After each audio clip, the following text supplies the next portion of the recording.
बिस्मिल्लाहिर्रहमानिर्रहीम। अस्सलाम वालेकुम नाज़रीन, मैं हूँ साकिब बशीर। इस वक्त इस्लामाबाद कचहरी के साथ जो मुल्हिका फ़ुटबॉल ग्राउंड है उसके जो चैम्बर्स हैं उन चैम्बर्स के मलबे पे मैं खड़ा हूँ। गुज़श्ता रोज़ हमने आपको बताया था कि तकरीबन 70 के करीब चैम्बर्स जो है वो गिराए गए थे। तकरीबन 2 से सवा 200 चैम्बर जो है वो CDA ने छोड़ दिए थे। इसका बैकग्राउंड तो बाद में बताता हूँ। अभी हुआ क्या है, हुआ ये है कि जब हम कल चले गए तो रात को भी मुख्तलिफ़ लोगों से मेरा रब्ता था। इस्लामाबाद इंतज़ामिया और CDA के हुकाम जो इस सारे ऑपरेशन को देख रहे हैं, तो तकरीबन रात 10:15 बजे जो है वो CDA हुकाम की जानिब से ये बताया गया कि यहाँ पे जो ऑपरेशन जो है वो लॉन्च कर दिया गया है। ताहम रात को तो हम नहीं आ सके, सुबह आए हैं तो सुबह जो है वो मलबा जो है वो आप देख सकते हैं यहाँ बिखरा पड़ा है। यहाँ से अगर ये आप देखें मेरे कैमरा से तो दूर तक आपको नज़र आएगा कि ये यहाँ पे चैम्बर्स तामीर किए गए थे जिनकी तादाद 300 से ज़ायद थी। 7 स्ट्रीट्स थी, 3 ब्लॉक्स थे। बाकायदा तौर पे यहाँ पे लेडी एक बार रूम भी था जो 8 जनवरी को इनॉग्रेट किया गया था। Vice chairman Islamabad bar council और इस्लामाबाद बार एसोसिएशन के जो प्रेसिडेंट हैं और दीगर जो यहाँ की लीडरशिप है, इसके अलावा जिम भी था यहाँ पे। तो आप देख सकते हैं कि इस पूरा जो मलबा है इस पे अभी मज़दूर लगे हुए हैं। तकरीबन 100+ ऐसे चैम्बर्स थे जिनमें सामान जो है वो किसी ना किसी तरह मौजूद था। सामान आप ये कह सकते हैं कि उनका जो फर्नीचर है, फाइलें हैं, उसका जो दीगर जो खिड़कियां हैं वो लगी हुई थी। दीगर जो सामान होता है छोटा मोटा जितना भी आप कह सकते हैं ज़रूरत का, वो सारा जो है यहाँ पे मौजूद था। तो वो वकला जो है ख़ास तौर पे अपने सामान को समेटने के लिए, अपने सामान को निकालने के लिए वो जो है वो अभी कोशिश कर रहे हैं। और ये जो मज़दूर लगे हुए हैं, इन मज़दूरों की जो है वो इनका तावन लेकर या इनको हायर करके बाकायदा तौर पे वो सामान निकालने की कोशिश की जा रही है। ये अगर आप देखें तो बिल्कुल आपको नज़र आएगा कि इस जो शेड है इसके नीचे एक टेबल भी है, उसके ऊपर मुख्तलिफ़ चीज़ें भी पड़ी हुई हैं।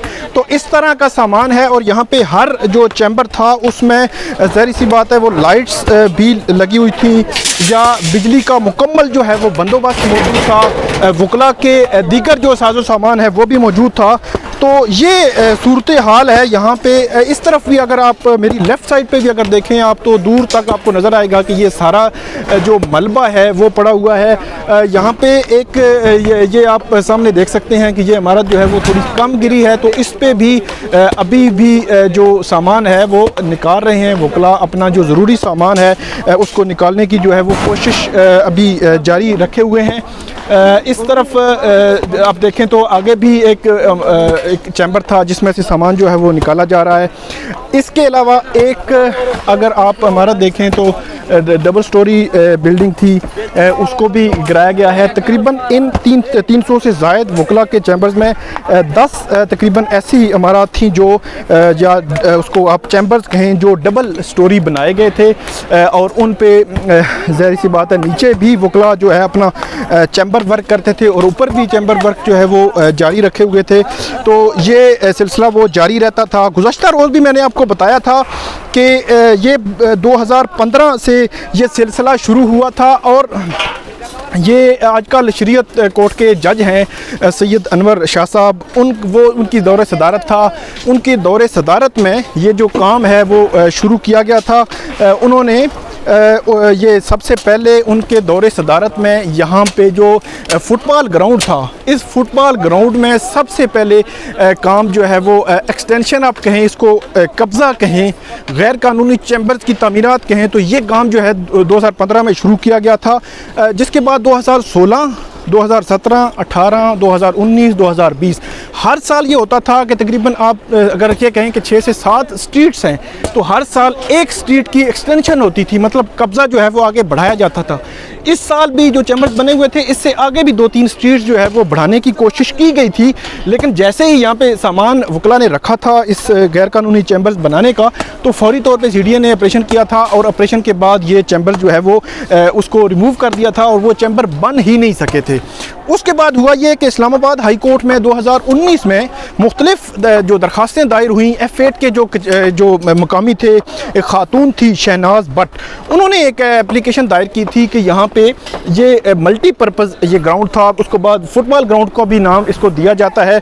तो ये फुटबॉल ग्राउंड जो है वो अपनी उस पर कब्ज़ा कर लिया गया है, चैम्बर्स तामीर कर लिए गए हैं। तो इस्लामाबाद हाई कोर्ट ने उस पर जजमेंट रिज़र्व की हुई थी और हमारे ज़राए हमें ये बताते हैं कि जजमेंट इसलिए नहीं दी जा रही थी क्योंकि उससे ये मतलब ये जो सिचुएशन आज डेवलप हुई है, आप ये कह सकते हैं, या आज जो देखना पड़ रही है वकला को, या जिस मुश्किल जो है वो सूरत हाल का सामना है, तो ये सिचुएशन डेवलप हो सकती थी। लेकिन 8 फरवरी 2021 से पहले ये जजमेंट रिज़र्व थी और इस जजमेंट के आने के इम्कानात उस वक़्त नहीं थे, उस वक़्त तक नहीं थे जब तक के जो लॉयर्स कम्प्लेक्स है जब तक वो तमीर ना हो जाए। लेकिन क्योंकि वकला ने दावा बोला, इस्लामाबाद हाई कोर्ट पर हमला किया, चीफ जस्टिस को जो हब्स बेजा में रखा, जजेस को हब्स बेजा में रखा, चीफ जस्टिस को गालियाँ दी गई, उनको बुरा भला कहा गया, उसके बाद भी बड़ी तहरीक चली। लेकिन आखिरकार हाई कोर्ट ने ये स्टेप लिया और वकला को मजबूर कर दिया और हाई कोर्ट ने ये कहा कि ये जो चैम्बर्स हैं ये राइट नहीं है वकला का, और ये कहा कि ये जो फुटबॉल ग्राउंड में चैम्बर्स हैं इनको गैर कानूनी करार दिया और इसको कब्ज़ा करार दिया और ये कहा फ़ौरन इसको रिमूव किया जाए। उसके खिलाफ वकला सुप्रीम कोर्ट गए। सुप्रीम कोर्ट में 2 मार्च को समाअत हुई थी, तो 2 मार्च को सुप्रीम कोर्ट ने 2 माह का वक्त दिया था और वकला ने ये अंडरटेकिंग दी थी कि हम ये चैम्बर्स रिमूव कर देंगे। तो लेकिन जखम 2 मई तक ये रिमूव नहीं किए गए। उसके बाद CDA ने ये देखा ईद है, रमज़ान है, तो CDA ने इसको लेट किया। लेकिन 2 रोज़ कबल यहाँ पे हर चैम्बर के बाहर बाकायदा तौर पर नोटिस जो हैं वो लगाए गए और उन नोटिस लगाने के बाद वकला को ये कहा गया कि ये आखिरी नोटिस है और उसके बाद आप जो है वो नोटिस नहीं दिया जाएगा बल्कि एक्शन होगा।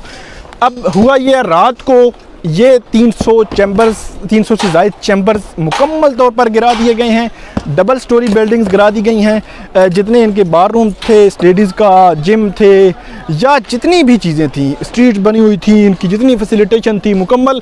आप देख सकते हैं कि ये फुटबॉल ग्राउंड का ये सामने आपको दीवार नज़र आ रही है, ये फुटबॉल ग्राउंड की वो दीवार है जो अपनी असली सूरत में बहाल हो रही है। तो ये हम ये तवक्को कर सकते हैं कि अगले 3 से 4 रोज़ में ये होगा कि अगले 3 से 4 रोज़ में जो ये मलबा है ये मुकम्मल तौर पर CDA उठा लेगा और मलबा उठाने के बाद ये फुटबॉल ग्राउंड जो है मुकम्मल तौर पर अपनी असली सूरत में बहाल कर दिया जाएगा। अगर आप मेरे अकम में देखें तो ये गाड़ियाँ खड़ी हैं, तो ये फुटबॉल ग्राउंड का जो इलाका बचा हुआ था उसको वकला एज ए पार्किंग के तौर पर इस्तेमाल करते थे। ये रास्ता था, एंट्री थी और वो पार्किंग के तौर पर इस्तेमाल हो रहा था। मतलब 5 साल से आप ये कह सकते हैं कि इस फुटबॉल ग्राउंड पे कोई भी एक्टिविटी नहीं हो सकी, कोई गेम नहीं हो सकी। तो अब ये तवक्को की जा रही है कि 1 हफ्ते के बाद ये पूरा इलाका, ये फुटबॉल ग्राउंड हमें बिल्कुल क्लियर नज़र आएगा। और इस्लामाबाद हाई कोर्ट ने ये 23 मार्च के मैच का भी कहा था। अब देखते हैं वो मैच होता है या नहीं होता। तो ये अपडेट थी आज की हमारी इस्लामाबाद कचहरी से। उम्मीद है आपको पसंद आएगी। इस पर कमेंट ज़रूर कीजिएगा। बहुत शुक्रिया।